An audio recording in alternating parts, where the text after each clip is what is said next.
Hello, this is Julia Davis, and this week I am with Ariel Kahn, who is an author, an educator, and an interfaith mediator. Welcome, Ariel. Hello, Julia, and those who listen to the podcast. It's a pleasure to be here. Great. The question I wanted to start with was, did your interfaith work start with your own experience? And if so, what was your experience of being with people of different faiths? That's a great question. Um, I actually grew up in a sort of quite a narrow Jewish environment, and so I first met people of other faiths at university after sort of spending 3 years studying to be a rabbi in Israel. So I kind of had strong roots in my own faith and culture, which I think made me very excited and curious about other people's.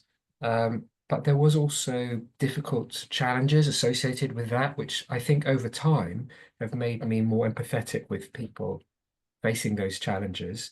As you said in your lovely introduction, I'm a novelist. And the first novel that I wrote drew partly on my experience of living in Jerusalem. And it was very important to me to collaborate and listen to voices from other cultures. So I met regularly with a Palestinian novelist, Samuel Yusuf, just to talk things through. And we eventually started something called the Arab Israeli Book Club that ran for several years until he moved back to Lebanon, that ran in the UK in London, where we invited Israeli authors, Arab authors, Jewish authors, people to share different points of view. And so without knowing it, I was sort of dipping my toe into circle holding. Because I very much saw literature as a tool for empathy and engagement with people who are different to me. But I think I've learned a lot through this process in different forms. Um, so I guess that's one layer of personal experience. Um, I'm now teaching university. I'm at Middlesex University. I run a program for creative writing and journalism. And last year, supported my Jewish and Muslim students to run a festival together, which they called Voices. We had an interfaith poetry reading at the big iftar. It felt meaningful and significant, and partly came about, I think, because they felt safe. And one of the things that I've really noticed about effective circle holding space is ensuring that everybody there feels safe and comfortable, which isn't always easy. And that doesn't mean they're always going to feel that way, because sometimes that allows them to raise difficult or challenging things. But I think that's a really important base. So I've been, I've both a participant in spaces that other people have held and learned things from those, and also tried in different contexts to create that. But absolutely, it's sort of drawing from my experience, my curiosity, I guess, about people who think differently than me, who've grown up in different cultures, different ways of thinking. And I'm curious both about things that we share or might share and things that we might not. I think that curiosity and also willingness to listen are things that I try and then facilitate and I suppose communicate both to my students, but also in other contexts in which I've had these kinds of conversation. That's great. There's a lot there. So I'm going to start with the fact that you came from quite an insular background, but one that grounded you very solidly into your own culture as a Jewish person and religiously as a Jewish person. And then you went on from that to talk about the book that you wrote and the collaboration. What I'd love to hear is how you moved from having finding that person from a very different cultural background to yourself, and then building your relationship with him, and how that turned into something that was a circle where various different voices could be heard. So let's start with that. And then I'd love to go into the detail of how very different people from very different cultural backgrounds with really strongly different political and religious experiences and opinions can be held in space. Oh, thank you, Julia. So that sort of grew organically. Samir and I met, I think, first just in a cafe. We were both scribbling away writing. I think it was in Jaffa. And eventually I went over and said hello, and turned out he was actually based in Muswell Hill back in London, caring for somebody. And then we met again at a festival where he was a speaker on the South Bank. And we were just chatting, just got on very well. There was a rapport. And we explored this idea, this possibility of running something where we shared, both of us looked at and would read together and discuss literature, which for me, by definition, it embodies multiple viewpoints. Um, Part of the challenge, I think, also looking back, was then thinking about spaces in which that could be held, where everyone might feel comfortable. So, for instance, we had um, a regular meeting in kind of bookstores. We met in pubs sometimes, JW3, the big Jewish Cultural Centre on Finchley Road. I remember there's a wonderful feminist Lebanese novelist, Hanan al-Sheikh, who came to JW3 and she said, "Oh, this is my first time ever in a Jewish space." And for me, that was powerful, even though, of course, that might have made it more challenging for some people to come. I certainly saw that in the bookstore because the bookstore had some Jewish books. And for some of the people who came, people come and look and listen with their own baggage, of course. Um, but I think it helped that we would meet before, we would talk about our perspectives on the text, we would choose books together. Um, but we still often disagreed.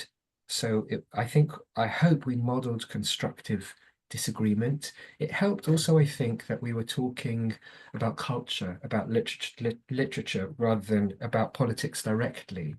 Um, and we deliberately chose, for instance, Israeli writers who wrote in Arabic, Arab writers who wrote in Hebrew, so things that might challenge people's conceptions and binary thinking, because that was something that we both felt strongly about. And was there other authors that came to this book It was group? just an open public event. The authors who came as guests when we featured their books.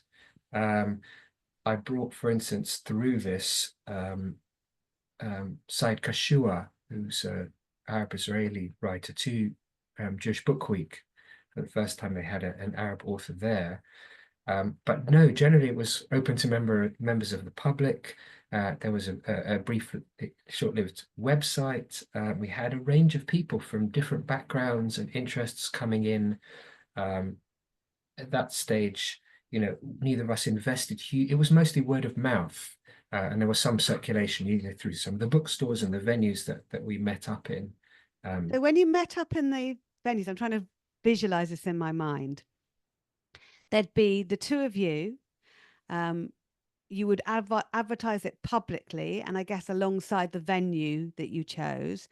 And then when you brought people together, was everyone sitting in a circle? That was, Absolutely. It yeah. sometimes depended on the space. That was more difficult in the bookstore. But the idea was absolutely to create a shared space rather than just to have us talk about it. So we would usually initiate or frame a conversational text, um, and then invite people to kind of respond, comment, question. Um, I think this was more, in a way, more an educational space. So it was less equal, perhaps, than some of the other shared spaces that I've since participated in, because I think we both felt we were advocates of the possibility of this kind of dialogue, advocates of the importance of literature as a kind of mediating tool for people. Um, and also, as I say, welcoming and showing, that authors from different backgrounds and different viewpoints could be welcome. And the fact, as I say, that people often crossed cultural boundaries to do so, I think was very important, very significant for me. I mean, and sometimes that meant moving. So, for instance, I had one Palestinian novelist who said, "Well, actually, I don't really want to be in a Jewish space." So he went to Camden Arts Centre and they said, "I want to be in a neutral space." And I thought, well, yeah, this is important. This person has said this, that they want to feel comfortable. Um, Yeah. so That, yeah, we made that that's happen. a really beautiful example of doing that. And there is censorship within the literary world that I never expected to happen in, in my recent times. And what it sounds like you've done is you've brought people together who have opposing views to read each other's books rather than try and censor each other's content, which has been done by people who are not from the community, communities that are affected by the world around us. So it's really good to know that that's happening. And how did you do that with the books? Would you expect people to have read a book before they come along? Would it be a one-off event? Because a book's quite a big thing to read.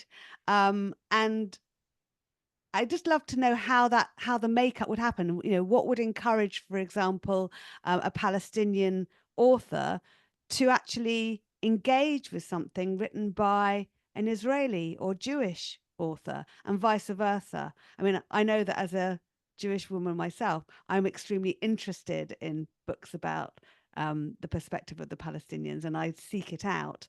But other people may not. I just love to know how that worked and how the makeup of the people who came along grew, because also you wouldn't know who was coming along if it's public. That's quite a lot for you too to manage, is who's going to come along to that. Absolutely, thanks, Julie. So there are a few layers there. I think if I sort of ripple inward from the audience, you were talking about our expectations. We had a sort of core, and I would create resources or handouts to support the following book. And sometimes the book bring it along when we had a particular session. Because as you say, we couldn't expect people necessarily to have read the book. What we often did was read out a bit and talk about that to create a shared platform so that everybody who's there felt that they could have some agency, some knowledge of what we were doing. In terms of, it wasn't so much that apart from Samir himself was Palestinian, who was born in a Lebanese refugee camp, Rashidia. If a Palestinian author came, they were talking about their own book rather than a different book. So it was usually, there was that. And as I say, because we had a core, there were people who came along who'd read the book, but there were also people who were just curious. Uh, and I think part of my circle holding journey was learning how to make both of those people feel equally heard, and also to manage what often happens in big group discussions or literary discussions is where someone thinks they're asking a question, but they're not asking a question. They want to, there's a kind of demonstrative element. But it really helped. I found that there wasn't a hierarchy. Like Tammy and myself would both respond, or we would see, depending on who asked, that we were already modeling that there wasn't a single way of looking at the stories that we were exploring. And I hope that empowered people to feel that, oh, okay, they could have a take. But sometimes I think what you're communicating is almost larger than or different to what you're actually saying. I think just both of us showing up, and obviously this was also happening, from about, 2009, 2011, a different period. It wasn't a kind of deeply confrontational, traumatic political moment. It might be harder to run something like this now, although as I'm sure we'll go on to discuss. I felt this was also an opportunity to engage in similar kinds of bridge building. But that was my sort of introduction and induction to the importance of making spaces, sharing ideas of people of value, but also the role of art and meaningful text so that people came away feeling that they gained something. Mm, Because often one of the challenges I found there and in subsequent circle spaces is when someone feels they want to say something, it's much harder for them to listen. Um, to hold on to the fact that, oh, I've got a question, or oh, I want to share this particular thing, but I'm not really hearing what's going on around me. So sometimes it was almost like going back to the classroom mode and saying, it's really great that you guys are interested in talking about this, but someone over here is trying to make a point. Let's listen. Let's have one speaker at the time. So almost creating a listening space, because I realized that it wasn't just university students who found that challenging. It was also, adults. Yeah, I love that you brought people together and there was a very clear reason for it. There was a very clear call, which was the book or the piece and the person maybe who'd written that piece being there. And also that acknowledgement that the people who chose to come were really invested. They really cared. And when we really care, we often have something that we want to say, and we might find it really difficult to articulate that and find it very, very hard to remain silent because that thing that matters so much to us is right at the front and holding space for all the people who might have that, especially when you're also holding space for very different opinions and views, is a really important skill. I'd love to know. I know we're talking about this one particular circle, and that there are lots of circles that you've been involved with, but I think it's really good to drill down a little bit. I'd love to know about the life cycle of the circle because it's not something you're running now. So, what did that look like? Like, how did it? I kind of hear how it began, but why did it end? Why is it something that hasn't lasted for the last 15 years? Yeah, so it did run for quite a few years. There were, I think, two, sometimes a theme or space or idea sort of has a natural life. Um, I think Samir and I both got busy and involved in other projects. He also moved from London back to Lebanon. So just physically, it was more challenging to do. Um, and there was we were also thinking about how to move this into something online. So we had slightly different ideas about where we wanted it to evolve. Um, and I think also then I wanted to work on my next novel. I had a new job, I had a new child. So there were lots of like, I guess, external things that, but also I think that, yeah, I realized I wanted to be a maker in response to that. It's almost like, as well as holding and creating that space, I think I absorbed lots of things, exactly as you said, other people's passions, people's ideas. Um, and I think I needed some space away from that personally. Um, and I've found that in different ways now, but yeah, sometimes carrying the intensity of other people's passions, emotions, sometimes traumas. Um, I've found to continue to be able to hold that space, I sometimes need to step away. So I think I know there are a few layers there, and this is some years ago. So it's also me sort of looking back. At the time, I may have given, a different, more practical answer, but that's kind of how I see it now. I think it's quite nice to have perspective Oh on yes, things. it's very Uh, refreshing, not always possible. and when you had that, were they monthly? Were they weekly? How often did they happen over that? That's quite a long period of time to have Yes. sustained it. Yeah, I mean, I think they started monthly and moved to bi-monthly, so fairly regularly, and I think that helped to kind of have a core group, but it was a sort of nomadic thing. Um, Yeah. but as I say, each of those different iterations gave it something. Meeting in a pub was very different to meeting in a bookstore or a venue. Each of those had a different kind of atmosphere. Um, And as I say, that there were people that I'm still in touch with who were came along to that. And the other thing I was going to say is that a very important part of this for me is a bit like the way, if someone goes to a synagogue or a mosque or a church, there's always space for food. And an informal aspect to the circle, a downtime at the end was also really important because you were talking about how charged someone might be, and that would make it harder for them to be in the space and to listen and respond.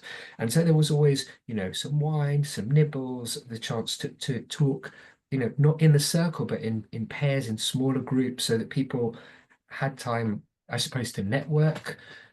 Because also, what we hoped was, when you create a certain atmosphere, that then shapes the kinds of interactions people have in the space subsequently. So I always saw that informal kind of winding down as very important too. Um, there was a wonderful photographer who used to come along to that called Judah Passo. He's a very established photographer, and he then went on, I think, to do first a project about the Jews all over England, a photographic project, but also about Arab women in Jaffa. I'd like to think we had something to do with that, but yeah, I've re-met him a couple of times. He's come to other talks that I've given. So some of the seeds, you never know the impact of circles or events like this. And of course, in a way, I started this very selfishly because this was something I really cared about. I wanted to explore. And there's nothing like preparing to teach something for getting you a kind of deeper knowledge or experience of it and then sharing it. So yeah, I Yeah. can see that it's borne fruit, even though it's not running at the moment. Yeah. You've just shared such important information here. One is if you have a need yourself and you can't see it being met anywhere, create. It'll be hard work, but it'll be worth it. And you know that because you're doing it for you, you're going to really have the impotence to make it happen and make it successful, even if it fails a couple of times first, which it can. Also, one of the things that I think is really important that you shared is that there's so much more to circle than circle. Having that space where people do sit in circle and they have to adhere to the guidelines so that everyone's voices is heard is really important. And then having something outside of that where people can drop their shoulders, do what they want to do, interrupt each other if they want to, have a glass of something to drink, eat something, chat, something that's informal is really important too, because people do often come together in circle because they want to build friendships, or they want to build work relationships, or they want to create a wider network.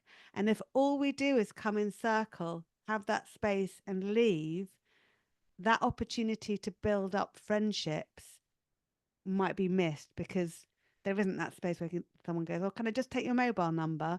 Or, "Oh, you were talking about this book. I'd really love to chat about." And that's often a reason why we might enter a space. So thank you for that. I know you've done a huge amount of more work. So what I'd love to do is talk to you about the spaces that you've been in, maybe more recently, because I believe that you've been in educational settings and you've been working with students. So I'd love to hear about the work that you've been doing with students that involve people from different faiths. And I believe that you've also been working with people with different sexual orientations as well within those faith space. I think that's really fascinating too. Thank you. Absolutely. Yes, this, in a way, the book club that we were talking about became a real springboard for me and a way to feel that my voice and my experience could be useful, um, apart from the teaching that I was doing.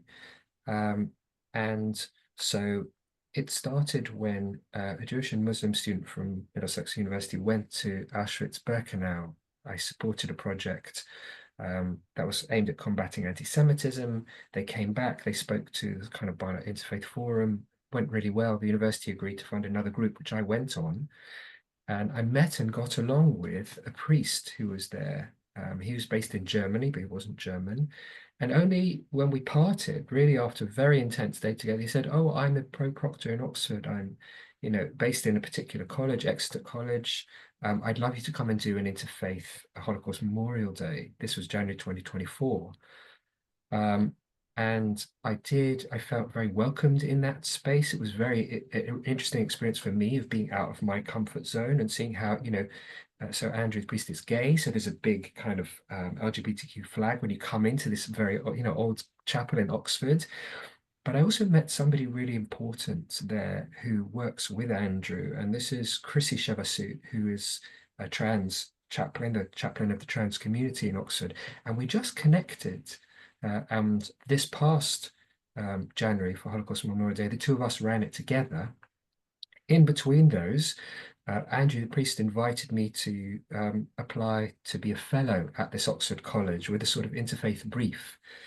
And actually, it's quite fresh to talk with you about this because just this past week, I curated a day in Oxford for Middlesex students, creative writing students, to come to Oxford for the day.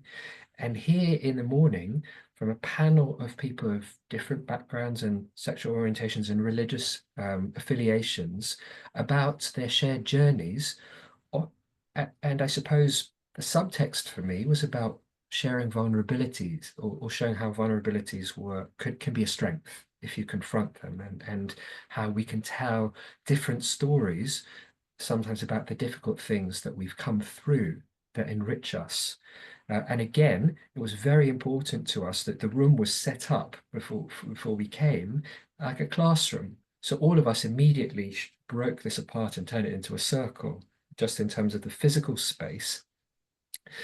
But something that I'd learned in university, that teaching, that really helped, was I then got people, you were talking about that informal communal building that had been the second part of the book club, is I got people to work, having listened to, so I was one of the speakers, Chrissy was another, and then there was a classic scholar, Mordechai, queer scholar who'd converted to Judaism, chosen this name, speaking about that journey. Chrissy was amazing, speaking about her journey, going from, running a construction business, married with children, to going on this amazing trans journey. Actually, the Book of Esther seemed to be important to all three of us, which was really fruitful. And that was partly how this grew. Again, me just talking and listening to people and realizing commonalities. So we created that. But then I was just going to say that after we spoke, I invited people to work in pairs and share, just with that other person, a personal story of transformation. And I said it was all about a moment where you feel that before you've been silenced and suddenly you had a voice. And I said it could be even talking to someone at Tesco's about getting a refund, because obviously the three of us had spoken about quite significant things. But I said it's important to think about transformative moments as quite small. But in terms of creative practice, what I then asked people to do is I said, okay, if you've listened to the other person's story, you're not now going to write their story, not yours, as if it happened to you. So that meant that they had to listen very carefully and then imagine themselves into the other person's story and read it to them and share. And after that, I just asked people in the circle, because I said, look, you may have shared with one another things you don't want to share in the larger space, which is partly, again, was the intention. And I invited people to move away from the room to other spaces to find quiet corners, so there could be a sense of privacy. And I said, could you just sum up in a word, what was it like to hear somebody else reading your story? And people said really moving things like, oh, I felt seen, I felt heard, I felt listened to. And that was a huge moment for me, because I was sort of bringing together different things that I cared about and creating this space. Obviously, my Middlesex students had traveled to Oxford especially for this, so they were kind of receptive. But it was an extension, I suppose, of that first experience in the book club, where here I was with a few other speakers.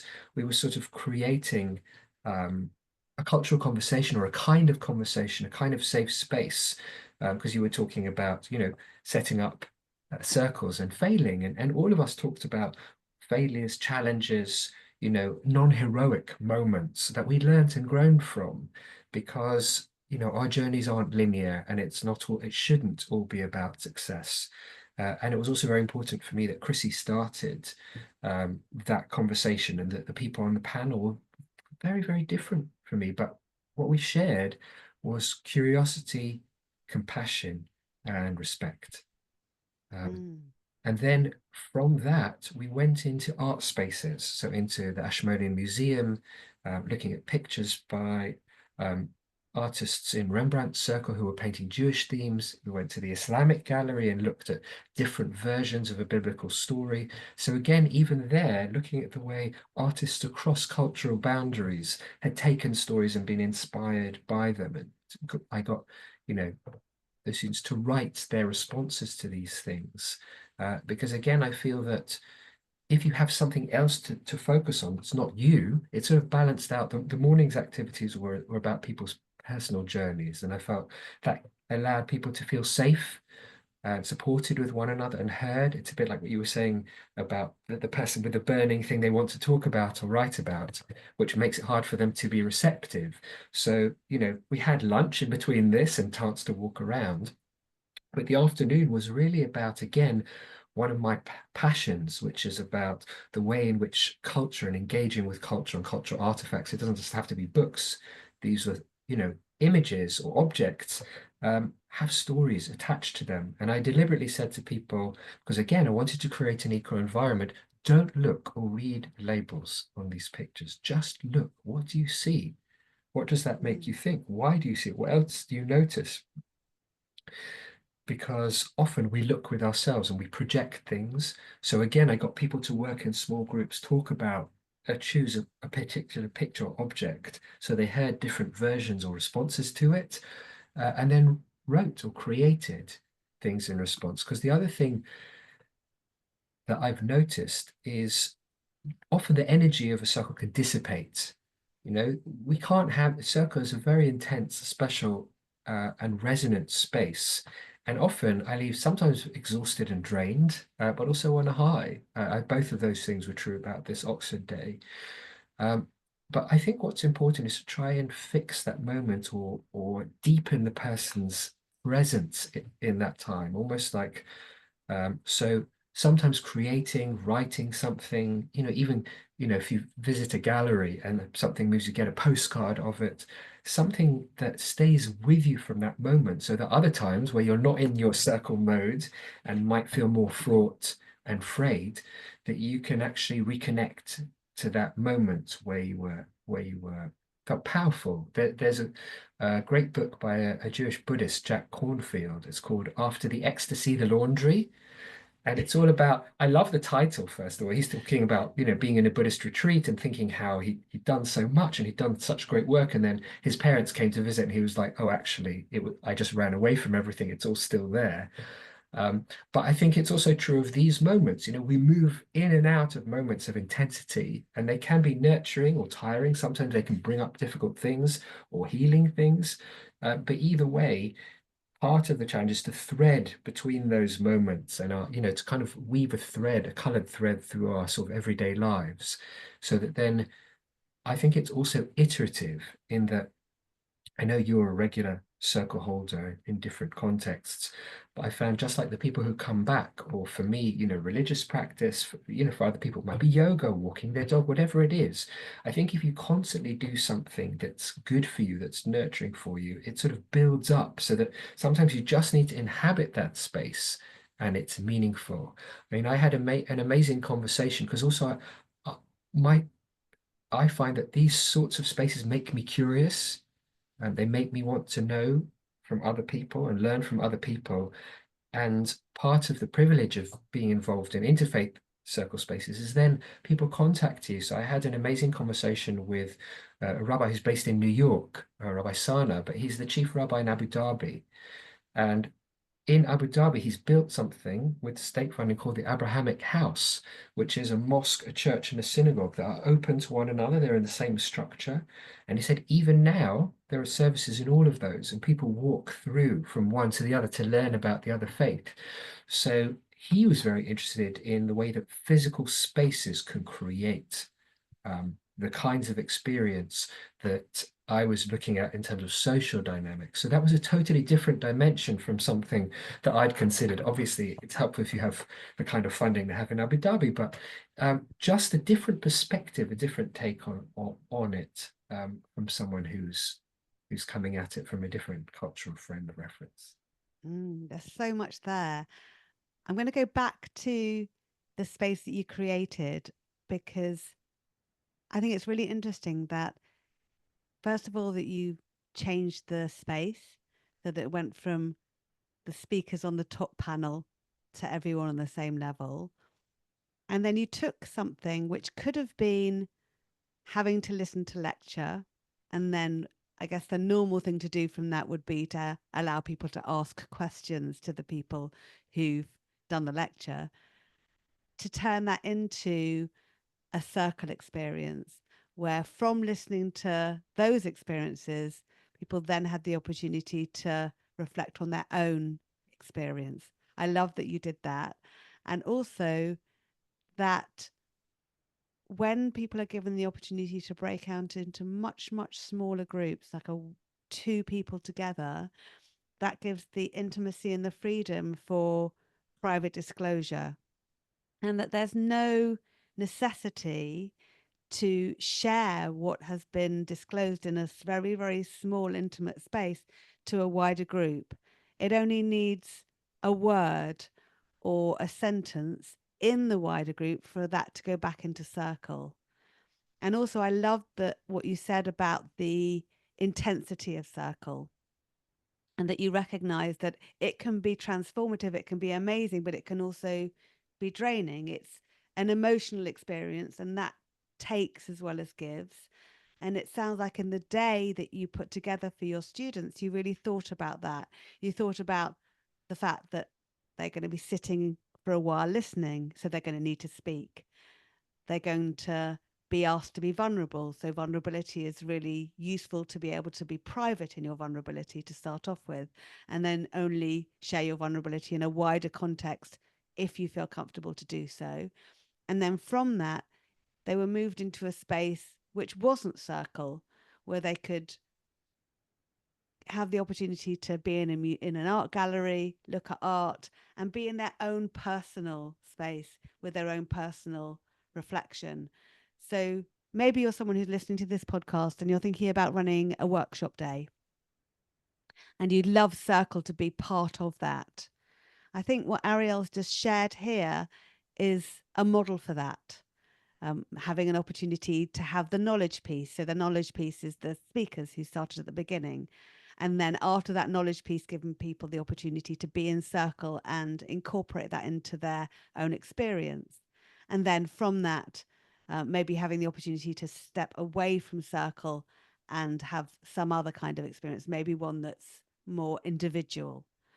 So I really appreciate you sharing that with us, Ariel. You've given us two very different examples of interfaith and um, bringing people together from very different backgrounds with very different experiences. Um, would you like to share any other experience of Circle that you've either hosted yourself or been part of that add to the color of the bringing of people together from different backgrounds? Absolutely. There's one other circle space that's been incredibly nurturing for me this past year, where I've just been a participant and not a facilitator. So I belong to a synagogue near North London. We have a wonderful Rabbi Jonathan Wittenberg, for whom interfaith is a key part of his practice. And after 7th of October, he started having a regular interfaith meeting at his home, a sort of bi-monthly meeting, with which, because of his reputation and sensitivity, a large number of Muslim leaders came to. People involved in the Grenfell regeneration, people from mosques, people from education, people from, you know, Nisan Hashim, all kinds of voices. And again, it was different spaces. It was somebody's home. There was food. There was a kind of intimacy. People would make tea for each other. There was enormous respect. And I think that allowed sometimes quite difficult things to come to the surface, as well as people simply sharing curiosity about other faith community. We had one session where people of one faith will ask someone from the other, next week we're all invited to one of the mosques for an iftar.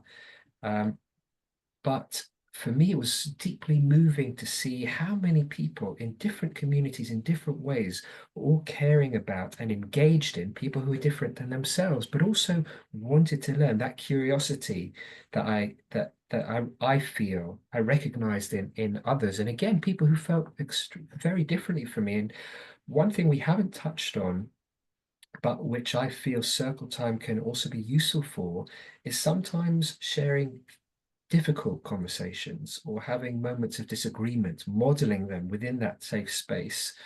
In this case, somebody came from one of the Muslim groups and said, "Oh, someone's joined our group and has said that they're a proud anti-Semite." And this person who came to the group said, "We didn't feel comfortable with what they were saying, but we couldn't challenge them because they were quoting from the Talmud." And this was, just via email. They said, can people help? And people shared all kinds of resources. But then this Muslim who asked the question, spent most of a day with this person who joined their group, showing them how the sources for lots of their views were white supremacist sites on Twitter, not the most reliable for kind of understanding another culture. But this was because they felt safe and they felt they wouldn't be judged. And again, around that space, and partly I think what helps this happen in this context, because often here people are working in quite sensitive spaces, is something called Chatham House rules, where, if we say something that was said in this space, we can't say who said it. Sort of to protect almost people's anonymity is part of keeping that space safe. But there was an imam who came right at the beginning, someone who advises the Ministry of Defense, and he was talking specifically about Israel-Gaza war, and another Muslim academic was talking about going into Muslim single faith schools and talking about anti-Semitism. And the imam said, war is not a football game. He said it's not one side or the other side. Everybody loses. And I think that shared sense of humanity that space engendered, specifically in this case in a religious context, because it's in a rabbi's home, but the way that people valued and listened to each other. And I've been really humbled by some of the things I've heard, the people that, I look at and realize that we're empowering and enthusing one another. Because as you said, sometimes holding a circle is very tiring. And I can see all of these people, because they care so deeply about something, are often facing pushback from within their own communities, being challenged, facing hostility, and yet they're not going to give up. And so we were also being nurtured and energized by meeting one another in the same way I imagine a group of circle holders in any field. But just learn, I think different kinds of circle all give you things that you can take with and adapt. And as I say, it was very interesting to me that, there was a really interesting gender balance there. It was pretty equal, which is something that I hadn't expected. It was very interesting for me to hear women's voices in that space. I mean, I grew up, I've got four sisters, so I think they sort of made a feminist of me. So I really try in that sense. It was really lovely for me in Oxford to be a minority voice as a kind of, heteronormative male.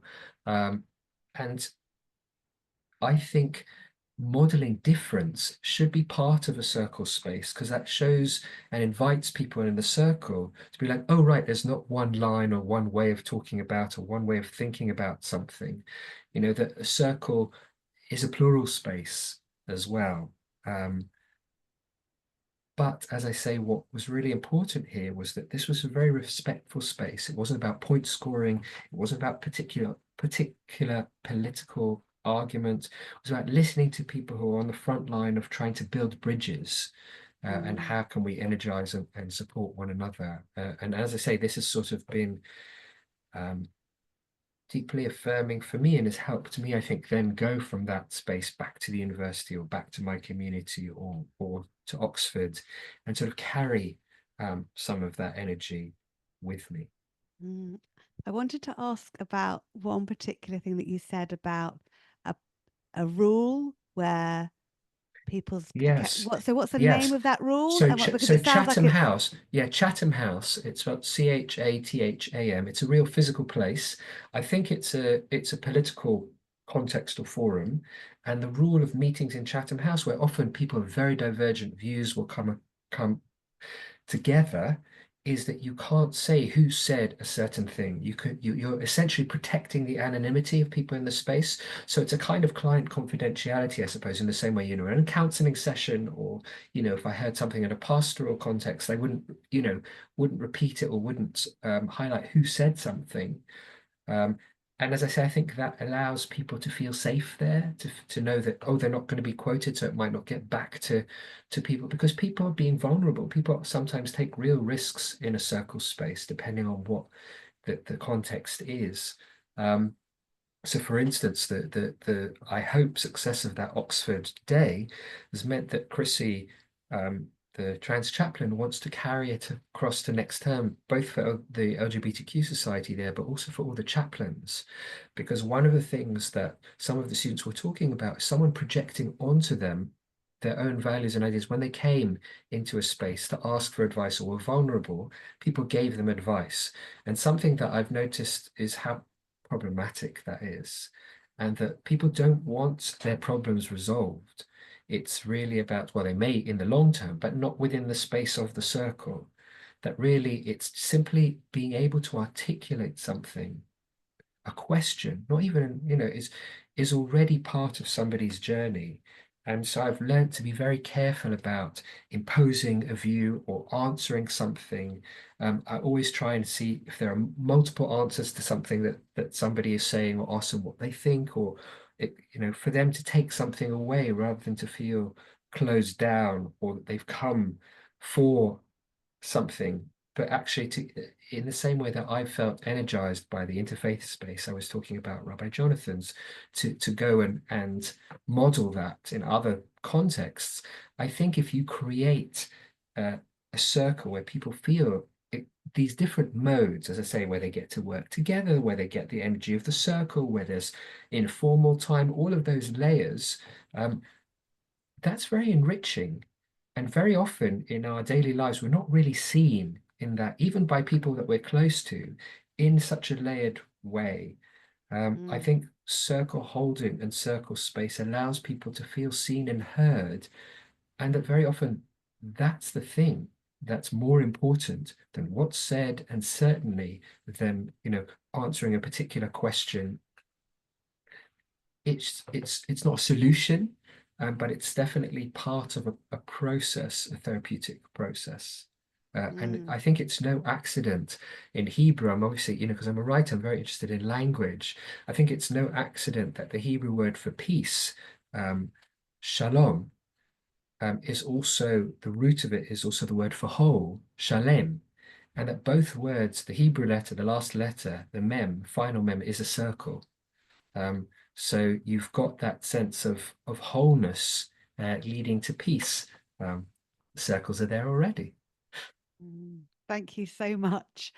I think that's a beautiful way to end our conversation, with that confirmation of how important confidentiality is and the power of being heard, and that final educational piece around the word shalem and shalom and the meaning of circle.